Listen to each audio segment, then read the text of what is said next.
बघा तसं कशाही पद्धतीचं असं मिसाईलने उडवणं म्हणजे भारतावरती हल्ला करणं मला वाटतं आंतरराष्ट्रीय दृष्ट्या जे काही आपलं राजकीय वलय आहे तशी शक्यता अतिशय कमी आहे. आज जे काही युद्ध चालू आहे ते मिडल ईस्ट मध्ये युद्ध चालू आहे.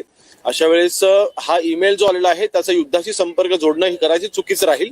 मी मगाशी म्हटल्याप्रमाणे हॉक्स ईमेल्स हे वारंवार धमकी जी येत असतात प्राथमिक दृष्ट्या तसाच पद्धतीचा ईमेल हा वाटते, पण तरी सुद्धा ईमेलचा सोर्स जो आहे तो त्याचा तपास चालू आहे आणि शोधण्याचं काम चालू आहे.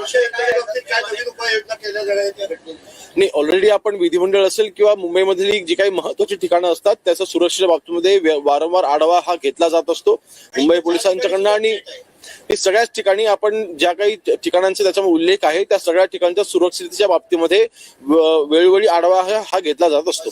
हिंदी में बता दीजिए सर, हिंदी में बता दीजिए. नाही, तसा डिटेल माझ्याकडे आता नाहीये, परंतु जी काय आहे ती धमकी आहे आणि त्या दृष्टीने आपण तपास हा चालू केलेला आहे. विधान भवन समेत मुंबई के 4 आज अजित पवारांच्या अपघाती निधनावरती चर्चा होणार आहे, तर तसं काही वाटतंय का हा विषय कुठेतरी डायव्हर्ट करावा म्हणून असं? नाही, तसं नाही. मेलचा सोर्स कुठून आहे हे अजूनपर्यंत आपल्याला माहिती नाही. ते आपण तपासाचं काम सध्या अजून चालू आहे, त्यामुळे तसं कुठलेही तर्क लावणं आता चुकीचं राहील. विधान भवन समेत 12 मार्च 1993 ला मुंबईत बॉम्बस्फोट झाले होते, त्याला कुठेतरी ही तारीख जुळवली जाते का? कारण का 33 वर्षानंतर अशा पद्धतीने बघा अजूनपर्यंत त्या ईमेलचा सोर्स कुठून आहे हे अजून लक्षात आलेलं नाही आहे किंवा तो तपास अजून पूर्ण झालेला नाही आहे. आणि मी मगाशी म्हटल्याप्रमाणे असे हॉक्स ईमेल्स हे अनेक वेळा येताना आपण पाहिलेले आहेत आणि तशाच पैकीचा असलेला हा हॉक्स ईमेल असावा असं प्राथमिक अंदाज आहे.